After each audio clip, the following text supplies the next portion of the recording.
All right, good morning, everybody. Today we are going to start in on the final chapter of the year, Chapter 7. This one's going to get spicy. We're going to start looking at electrons. We're going to try to understand how they behave and what they're doing inside of an atom. And the reason why we need to do that is because, first of all, everything we've been looking at in chemistry is all because of electrons. Whenever there's a chemical reaction, it's these electrons that are being shuffled back and forth.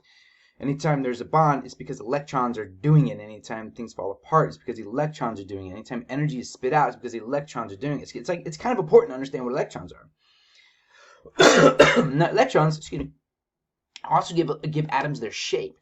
So if we can understand what electrons are doing, we'll understand why they give atoms the shape they have, and the shape that atoms have can actually manifest itself out into the greater macro shape of molecules and the things that we actually see, and the size where you and I can see it. Now I'm going to tell you right now, we are entering the quantum world, where you can take your common sense and throw it out the door, because this is not a place where the laws of Newtonian physics apply. Nothing that you ever experienced works when we get down to things this small. So, that being said, the math that we're talking about here is ridiculous. Stupid levels of math, but we're not going to dive deep into the math.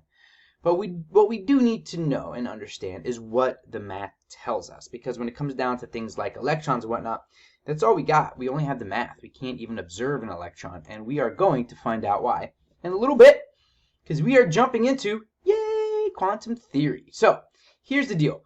Waves.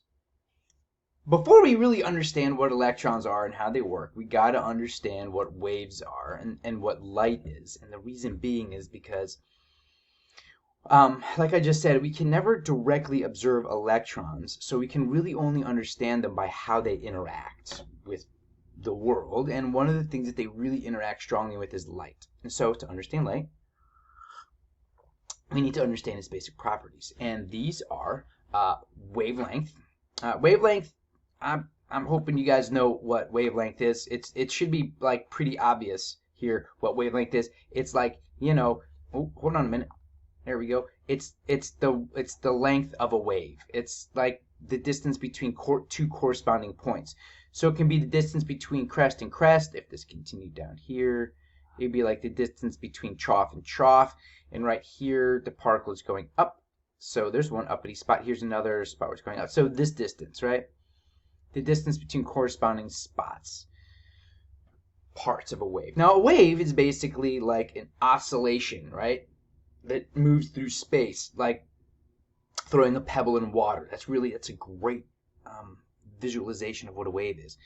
It's where you have an up and a down, this oscillation that propagates or moves through space. So we have wavelength. It's just like how big the wave is. And the other thing is amplitude, right? Now, amplitude is the size or the height or displacement from neutral that the wave is experiencing. And for light, that's how intense the light is. If it's very bright or if it's very dim. If it's very bright, that means that it has a high amplitude, and that's because there's a lot of light there. But if it's a dim light, it means that the amplitude is low, because there's not very much light. It also tells us how much energy there is. A good analogy, going back to the water analogy, if we took a pebble and we threw it into water, let's say we're out on Lake Champlain, we all go swimming, we take a pebble, we throw it off the boat, makes little ripples. You dig? The ripples about that big. Now we're going to take Mike. We take Damaris, we throw him off the boat, there's a big splash, the waves are pretty big. See, still water waves, but much different amplitude, because the pebble's only this big, right? So there's only a little bit amount of energy, so the waves are really small. But when you take Damaris, you throw him off the boat, there's going to be a lot of displacement there, so the waves get really big because there's more energy. Dig, dug, awesome. That's wavelength. That's amplitude. The other one that's up here is frequency, and that's basically how frequently a wave passes by a spot. It's just how many waves go past a point in a given second. You understand what I'm saying? All right, so there's wavelength. It's guys, it's the length of a wave, man. You know what I'm saying? Oh, and this little symbol, this is what we like to use for waves. Lambda. It's I don't know, Greek, Latin, whatever, something Amplitude, vertical distance from like median or like from 0. For us, it's going to tell us how much, like how many bits there are. And the last thing is frequency. Frequency tells us the number of waves that pass through a particular point in 1 second. Here is what I want y'all to really dial in on with this. Ooh, wait, get on it. This is the important part for frequency. I want you to look at these units right here. You see that? It is cycles per second. Man, so important. So important. Cycles, this is a unitless measurement. You're counting like 1, 2, 3. Like what unit is a number 3? So there are no units, but it's per unit of time. So time does have a unit. Up here, wavelength, it's distance. So that's going to be meters, and frequency is cycles per second. That is important to lock into. Like, this is like a basic thing that's going to be really valuable, because the next thing that we're going to talk about is the speed of a wave. Now, the speed of a wave, the way that you can calculate it is wavelength, right? Which is meters, times frequency, which is cycles, which is a unitless measurement, per second. So the speed of a wave, which is constant, by the way, depending on what kind of wave it is and what medium it's going through.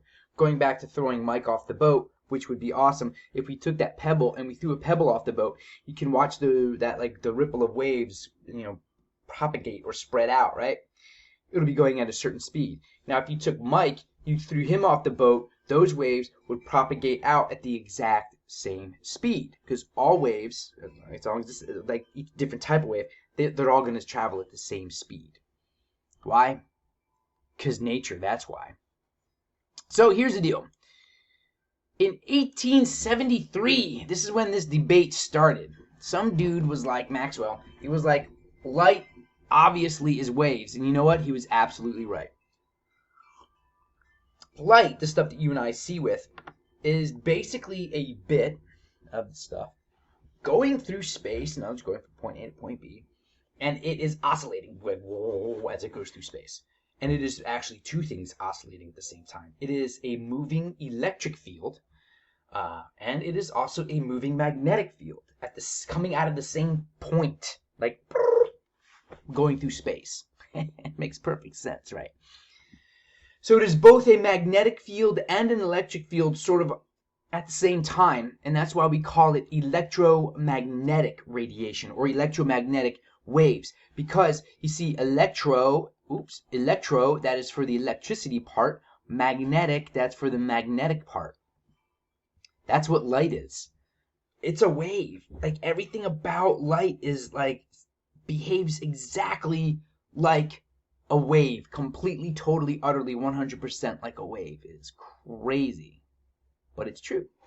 So, electromagnetic radiation is the emission. So this is also important. It's the emission and transmission of energy. This is how we get rid of energy. That's how energy goes from one place to another, like this particular kind of energy or whatever. And this is the other thing that I really want you guys to like have. So like, I want you to own this. You should like memorize it. That the speed of light in a vacuum is 3 × 10⁸ meters per second. Can't change it. Can't alter it. Ain't nothing you're going to do about it. If it is light in a vacuum, that's the speed. Nothing changes. And the reason why we like this one is because most of the universe is a vacuum. Like, outer space is basically a vacuum. You get what I'm saying? So that's why we do all this stuff, because it's a vacuum. It's the same what it does everywhere. You know what I'm saying? Awesome. So, this is the relationship that we have between frequency, wavelength, and speed. I showed you on the other slide, but this is the actual full-on equation, where C... Oh, and C is like a special thing. C is the speed of light in a vacuum. Okay? And we use that because, we use C because it's a very special thing, because nothing goes faster than the speed of light. And what's also crazy is all light goes 3 times 10 to the 8 meters per second. So if you are a particle of light going that way, you're going to go 3 times 10 to the 8 meters per second. And if there's a particle of light going that way, relative to you, it will be going 3 times 10 to the 8. And if someone's in the middle, standing still, the light going that way goes 3 times 10 to the 8. The light going that way goes 3 times 10 to the 8.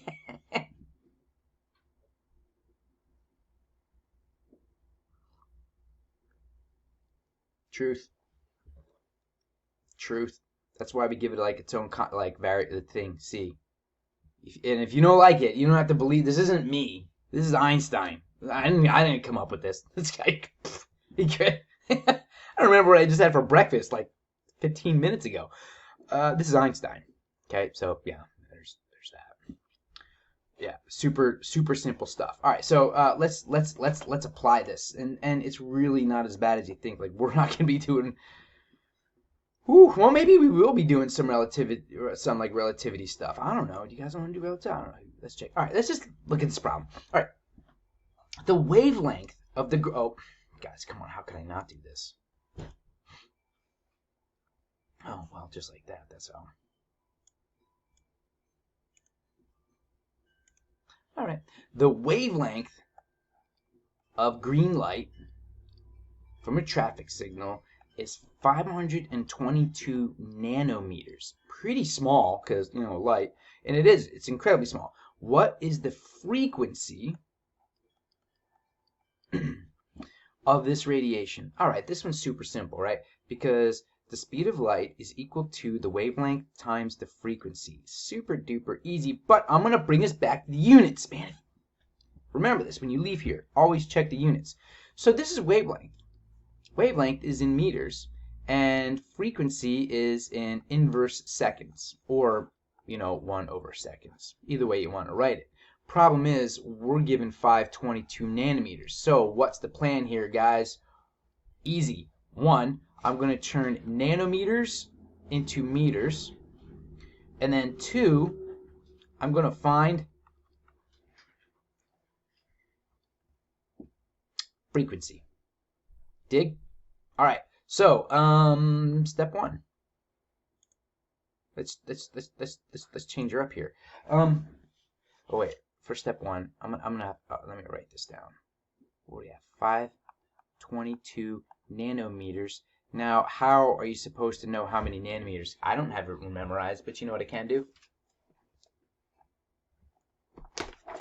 Very, very back of the book, on the back of the cover, at the very top, I see that 1 nanometer is equal 1 times 10 to the minus 9 meters. So that gives me 1 nanometer is equal to 1 times 10 to the minus 9 meters. Looks like my nanometers are canceling out. Gives me 522 e to the 9, e to the minus 9, 87. I hate that.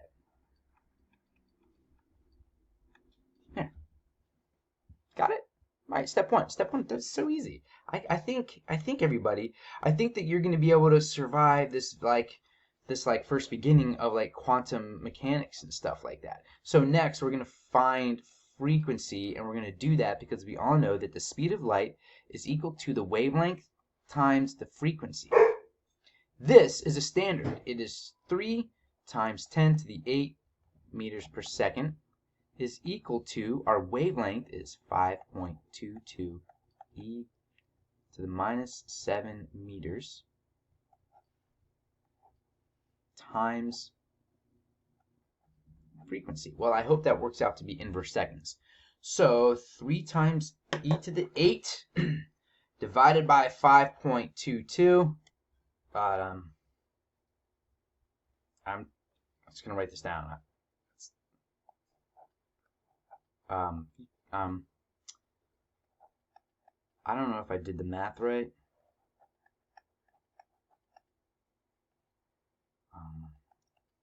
E to the 14.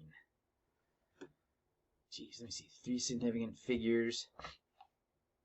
This is a definition. It has 3 significant figures. It's 3.00. So this will be 5.75 e to the 14 hertz, or inverse seconds, whichever unit you want to use. Doesn't really matter to me. Now we have to ask ourselves, does this make sense?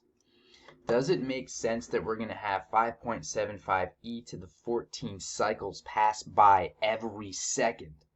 Well, it's going the speed of light. So, yeah, I'm going to go with that. Probably makes a lot of sense right there. Okay? I do want you to check yourself like that. Look at the answer and then ask yourself, does this make sense? Because you'll find if you do something wrong, it's usually really, really wrong, and you'll get like 5.75 times 10 to the minus 2 or something crazy. And it's like, dude, that's silly. If it's going the speed of light, it should be going the speed of light. All right, last thing, or one of the last things I want to talk to you about with electromagnetic radiation is the fact that it's all the same. Like all of it. Everything. Whether it's when we talked about this in Regents chemistry, whether it's X-rays to AM radios to anything, it is all exactly the same, right? The only difference is your wavelength or your frequency, which is basically the energy of the wave that is propagating through space. So like X-rays are way up here, and this is why X-rays are like maybe not the best thing in the world to be getting like a lot of, because the radiation is like pretty strong, and there's a bit of a thing here where what we are really worried about is ionization radiation. If it's so strong that it can hit a molecule and break it apart, which X-rays has some of that. Ultraviolet, this is the UV, this is the stuff that like gives you sunburns and stuff, and this little teeny window that goes from 400 nanometers to 700 nanometers. About-ish. There's some fuzziness on this side and that side because we're all human, but this is the window of like wavelengths that we can see with our eyes. Oddly enough, this is where the vast majority of radiation from the sun comes from. All the way down to microwaves that we use to communicate, microwave ovens, and microwaves we use for our cell phones, FM stuff, FM radio waves and AM radio waves. It's all the same thing. It's all electromagnetic radiation. So when you have an antenna, right, those antennas are basically taking electrons and shaking them around, and those shaking electrons make a disturbance in the electric field and the magnetic field that propagate through space, just like throwing a pebble through water. When the pebble hits the surface of the water, it causes a disruption or a fluctuation on the surface of the water. Well, when you take electrons and you shake them up like that in the antenna, it causes a disruption in the electric field and the magnetic field, and it just propagates out, just like waves across the surface of the water, only it's in all 3 dimensions and it's going through space. You dig? Doug. Awesome. You guys are great. What else do I got for you? Let me see here. This one. So, a little detail about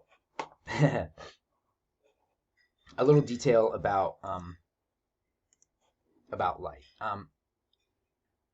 Okay, so how do we get light? By heating stuff up, basically. We excite electrons and then they fall back down, right? Across a whole wide swath of colors and whatnot, right? Radiant energy depends on the temperature. And you guys know this, right? Anybody sat around a campfire, you see the little red embers, right? Then but in the inside of the fire, there's it's white. I mean, just like if you imagine like a blacksmith heating metal. When you heat metal, it first starts out red, then goes like orange, then like a yellowish, then white as it gets hotter and hotter and hotter. So those colors depend on the energy or the temperature, right? That's what determines wavelength, which for us is like going to be color, right?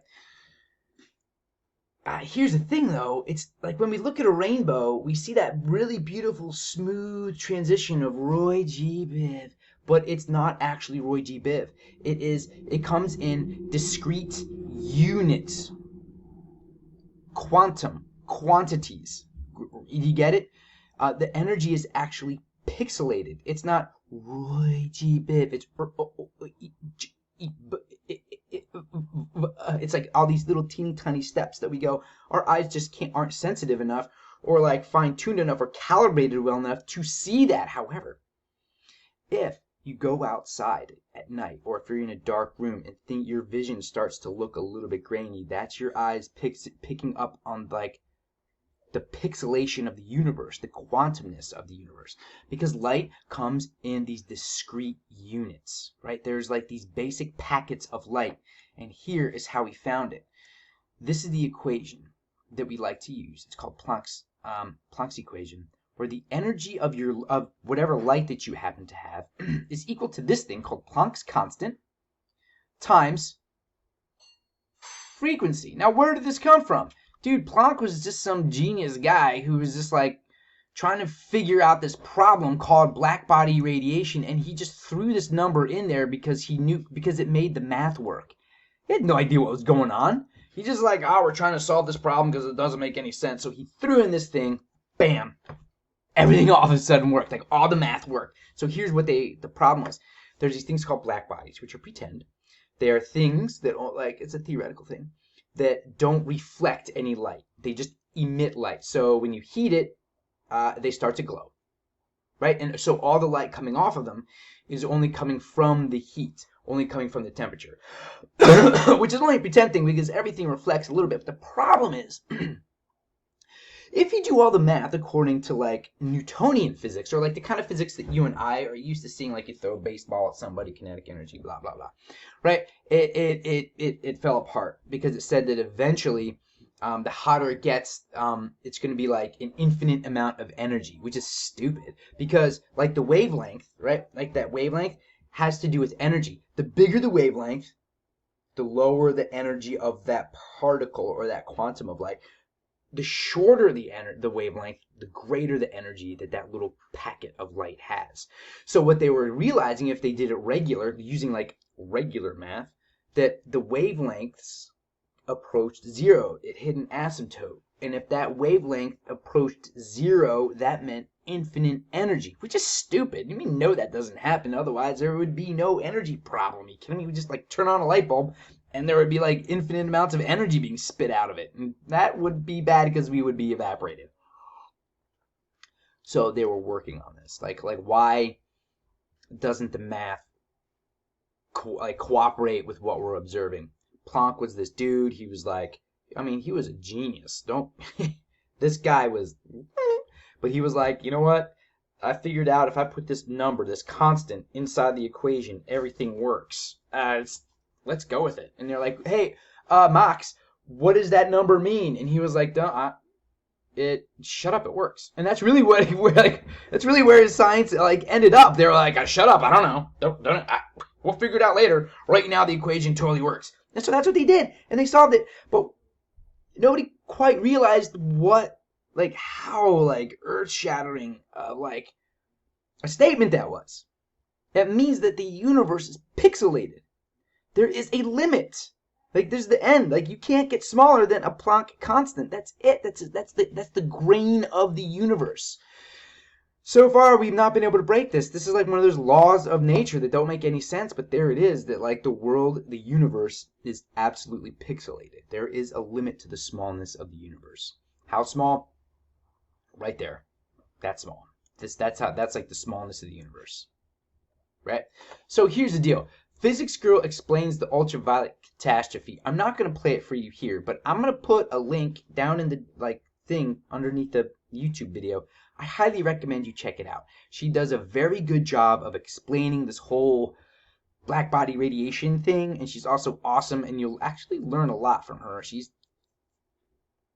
a little silly, but you're talking to me, so I respect that. And she's also not just some regular dumb YouTube whatever video blogger thing or whatever. She's actually really well educated. She's very smart. You should check her out.